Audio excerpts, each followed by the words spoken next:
വികസന മുന്നേറ്റ ജാഥ 10ാമത്തെ ദിവസമാണ്. എല്ലാ ദിവസവും പതിനായിരക്കണക്കിന് ആളുകളാണ് ജാഥ സ്വീകരണത്തിന്. ജയിച്ച മണ്ഡലമെന്നോ തോറ്റ മണ്ഡലമെന്നോ ഒന്നും വ്യത്യാസമില്ലാതെ കേരളത്തിൻ്റെ പൊതുവായ ഒരു കാഴ്ചയാണ് വലിയ ഒരു ജനകീയ മുന്നേറ്റം സൃഷ്ടിക്കാൻ ഈ ജാഥക്ക് സാധിച്ചു എന്നുള്ളതാണ് പ്രധാനപ്പെട്ട കാര്യം. ഞങ്ങൾ ജാഥ സഞ്ചരിച്ചുകൊണ്ട് പോകുന്നതിനിടയിലാണ് അഖിലേന്ത്യാ പണിമുടക്ക് 12-ാം തീയതി എന്ന് പറഞ്ഞാൽ 11-ാം തീയതി അർദ്ധരാത്രി മുതൽ കേന്ദ്ര സർക്കാരിൻ്റെ ജനദ്രോഹ നയങ്ങൾക്കെതിരെ രാജ്യത്തെ തൊഴിലാളി വർഗം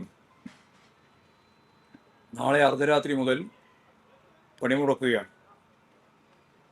അവരോടൊപ്പം കർഷകരും കർഷക തൊഴിലാളികളും പങ്കുചേരുന്നു, അവർക്ക് പിന്തുണ പ്രഖ്യാപിച്ചുകൊണ്ട് എന്നുള്ളത് രാജ്യത്തെ സമര ചരിത്രത്തിലൊരു പുതിയ അധ്യായം കൂടിയാണ്. തൊഴിലാളികൾ പണിമുടക്കുമ്പോൾ കൃഷിക്കാരും കർഷക തൊഴിലാളികളും ഉൾപ്പെടെ എന്ന് പറഞ്ഞാൽ ജനസംഖ്യ പരിശോധിച്ചാൽ ഇന്ത്യയിലെ മഹാഭൂരിപക്ഷമായി ആ ജനത അവരെ പ്രതിനിധീകരിക്കുന്ന വിഭാഗമാകെ സമരത്തിൽ പങ്കെടുക്കുന്ന ഒരവസ്ഥയാണ് 12-ാം തീയതി ഉണ്ടാകുക. അത് വിനാശകരമായ തൊഴിൽ കോഡുകൾ പിൻവലിക്കുക എന്നുള്ളതാണ്. പിന്നെ വളരെ പ്രധാനപ്പെട്ട പറയുന്നതാണ് തൊഴിലുറപ്പ് പദ്ധതി പുനഃസ്ഥാപിക്കുക. അത് നാട്ടിൻപുറങ്ങളിലെ പാവപ്പെട്ട തൊഴിലാളികളുടെ ജീവിതവുമായി ബന്ധപ്പെട്ടതാണ്. അപ്പോൾ അത് ഈ പണിമുടക്കിൻ്റെ ഭാഗമായിട്ട് പ്രധാനമായ ഒരു മുദ്രാവാക്യമായിട്ട് ഉയർത്തിയിട്ടുണ്ട്. പിന്നെ വൈദ്യുതി വിത്ത് ഭേദഗതി ബില്ലുകൾ പിൻവലിക്കുക എന്നുള്ളതാണ്. ഇൻഷുറൻസ് മേഖലയിൽ 100% നേരിട്ട് വിദേശ നിക്ഷേപം സ്വീകരിക്കാവുന്ന നിലപാട് അനുവദിക്കരുത് എന്നുള്ളതാണ്. പിന്നെ ആണവോർജ മേഖലയുടെ സ്വകാര്യവൽക്കരണം പാടില്ല. ഇത്രയും പ്രധാനപ്പെട്ട മുദ്രാവാക്യങ്ങൾ ഉയർത്തിക്കൊണ്ടാണ് ഇന്ത്യയിലെ തൊഴിലാളി വർഗം BJP ഒഴിച്ച് ബാക്കി എല്ലാ സംഘടനകളുടെയും സ്വതന്ത്രമായി നിൽക്കുന്ന വിവിധ ട്രേഡ് യൂണിയനുകളുടെയും എല്ലാം പങ്കാളിത്തത്തോടുകൂടി ഇത്തരത്തിലുള്ള ഒരു സമരം നടത്താൻ തീരുമാനിച്ചിട്ടുള്ളത്. ഇതിൻ്റെ ഒപ്പം തന്നെയാണ് കേന്ദ്ര ബജറ്റിൻ്റെ നിലപാടിനെതിരായിട്ടും US വ്യാപാര കരാർ അത് യഥാർത്ഥത്തിൽ വലിയ പ്രതിഷേധം രൂപപ്പെട്ടിട്ടുള്ള ഒന്നാണ്.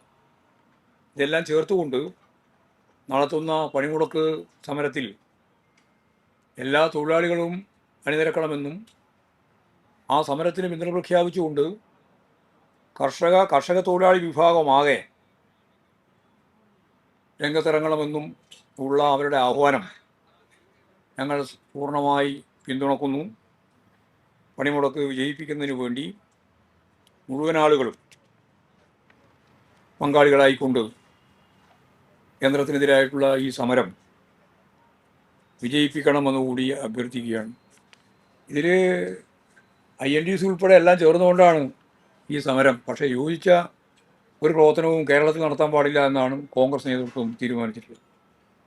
അതുകൊണ്ട് ഇവിടെ INTUC ഈ സമരത്തോടൊപ്പമല്ല, അവർ സെപ്പറേറ്റായിട്ട് തന്നെ നിലപാട് സ്വീകരിക്കുമെന്നാണ് പറഞ്ഞിട്ടുള്ളത്.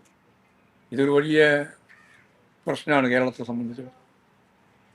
അതും കൂടി ഞാൻ പറയുകയാണ്.